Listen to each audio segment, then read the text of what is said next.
60 and 101.1 FM. Join us on Facebook Live right now at 8:13 in the morning. We got a whole studio full of people. I know Eric, I know Jackie. I don't know anybody else who's here with us today, so let's meet them all together, shall we? Let's all introduce ourselves. Good morning. Good morning. I'm Kelsey Krynock from the YMCA. I'm the Director of Development and Communication. Okay. Good morning, Jackie Overdorf, Chairman of the Bowl for Kids Committee. Mm-hmm. I am Susan Gaywell, a member of the Bowl for Kids State Committee. And I'm Eric Neal. I'm with the YMCA. Oh, we don't want to talk to you. We want to talk to the ladies.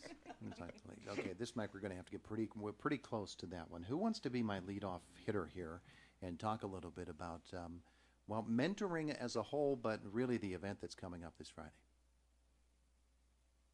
Okay. They'll look at each other and Jackie will decide. I'll do it. The event coming up this Friday is the annual Bowl for Kids. Our guest this year is Phil Blork. He's coming from the Penguins, as you know, previous Penguin, and he's going to talk to us about mentoring and what got him where he is. The mentoring program at the YMCA is an organization, or I should say, part of the YMCA that I think is very rare for Indiana County.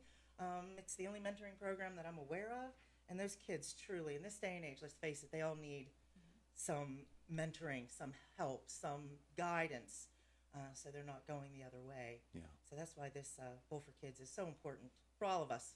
Yeah, absolutely. So the event is coming up on Friday. Now, what are the details of that, and how can people get involved in it? We'll give that information again at the end of the segment, too. Sure. We're still looking for teams. It's Friday at Mohawk Lanes. You can bowl every hour from 5 to 10 o'clock. Okay. It's $150 a team, and you can sign up by calling into the YMCA and asking for me, Kelsey. All right, that's all you need to do. Just call and ask for Kelsey. All right, let's swing it over to the other microphone here and find our other two guests this morning to talk a little bit more about mentoring and about the event as well. And Eric will let you lead it off here. And Phil Bork coming is a wonderful thing, and it should get a lot of interest in it. But this is something that is not just a one-day thing. This is a program of the YMCA. Yeah, Todd, it's a program. The Big Hearts Little Hands program at the Y started in 2007 when the Big Brothers Big Sisters program decided to kind of pack up here at our community. I think, I'm not exactly sure why, but the YMCA stepped in the day that they left. And we run the mentoring program and have been since then. It is a free program for any children in our community, in our county, that would need adult role model mentoring. On any given day, we have as many as 70 different children throughout our communities that are a part of the program.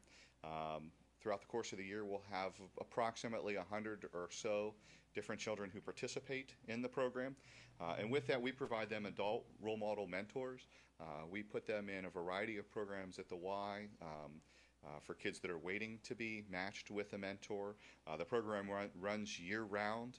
We make sure that all the kids in the program learn how to swim, get to participate in other programs, summer day camp and things like that, so that, in our communities in today's age, you have, one or both parents that work an awful lot.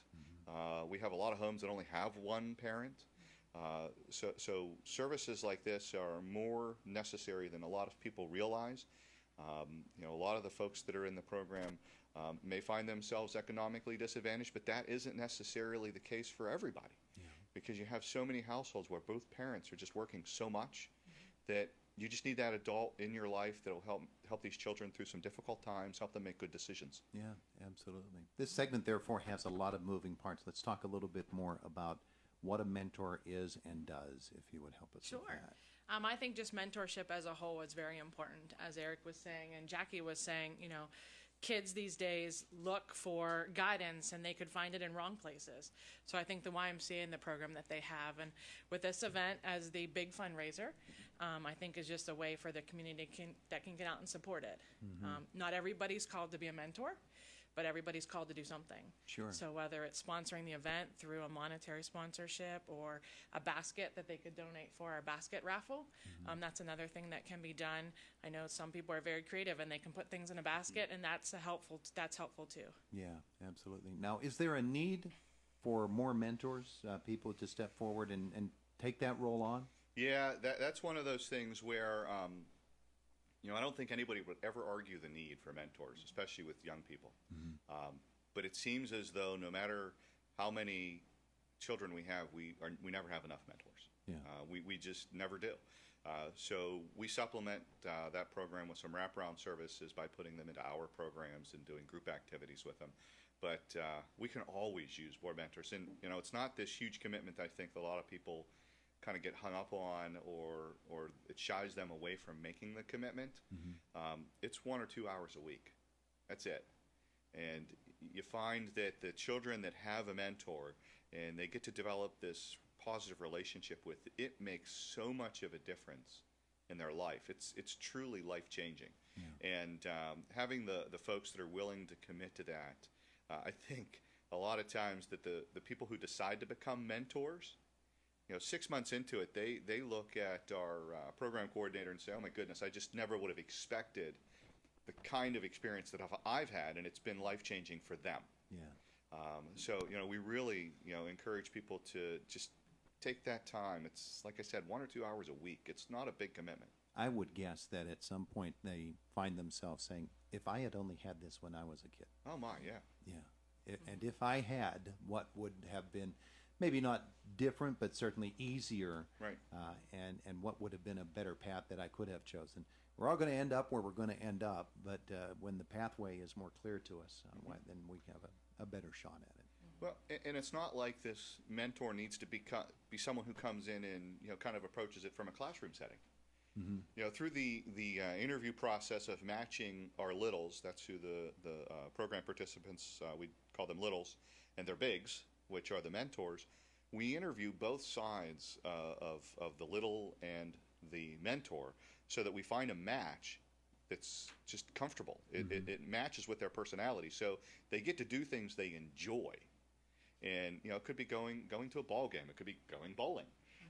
It could be just hanging out. Sometimes it could be playing Xbox. Yeah. It's just about being together and just talking about things while you're together doing the things that you both enjoy anyways. Yeah, absolutely. Let's go back over here to this other side and talk with Jackie and Kelsey a little bit. Jackie, of course, you've been in here for a number of causes down through the years, and they're always wonderful causes, but they're always close to your heart. What makes this such an important part of your life?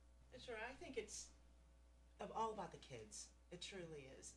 In this day and age, like I said earlier, there's just so much that these kids can be out there doing, needing the guidance.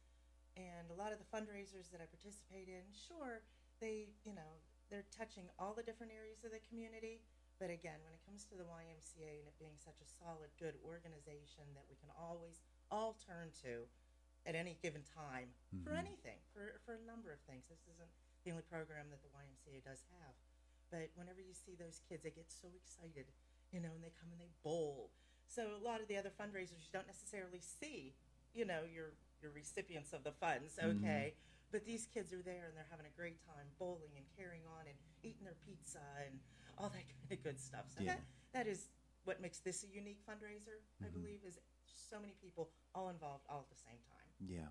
And it is a very special thing. And Kelsey, as you said, the way it's set up, you don't have to make a huge commitment of time. If you want to, certainly you're welcome to. But however you want to design your Friday, it's going to work for you. Right. It's a great night out. We have food there for people. So typically we have pizza, hot dogs, cakes, all kinds of snacks for people to eat. So it's really a night out, whether it's you and your family or you and your friends. You can come out and give back to the community, but also have a lot of fun. So Yeah. it's a great night. Yeah, okay. So let's talk a little bit. Somebody can address this as well. The Phil Bork event that is coming up, the luncheon that is on the way. Somebody wants to go to that, but they don't have the information. What is it? How can they get there? Well, first we want to thank S&T Bank. This is the second year that they've stepped up and brought a celebrity to support our Bowl for Kids event. Other than Jackie Overdorf. Correct. So, yeah. Last year they brought Jerome Bettis to us. This year they're bringing Phil Bork. So we want to give a special thanks to S&T Bank for making that possible. But this year we're having a luncheon, also on Friday at the Country Club. Registration and check-in starts at 11:30. We have folks that have elected to sponsor tables, and that gets you 8 seats. That's a $500 sponsorship. Get your company recognized and 8 seats to the event, and then recognition for 3 months over at Mohawk Lanes as well. We have folks that are just buying tickets, which is also a possibility. It's $35 if you want to come to the luncheon. Like I said, check-in and registration starts at 11:30, and things will wrap up at 1 o'clock. Phil will be speaking for roughly the last half hour of the event. There you go. There you go. I don't have 35, but could I give you a 2-9er? Sure, I'm just certainly. Just kidding. All right, wonderful. Kelsey, again, the contact information. It's Kelsey Krynock at the YMCA. Our phone number is 724-463-9622. Very good. Thank you all for coming in to visit with us Thanks for today. having us. We appreciate it. It is the voice of Indiana County, WCCS AM 1160, 101.1 FM.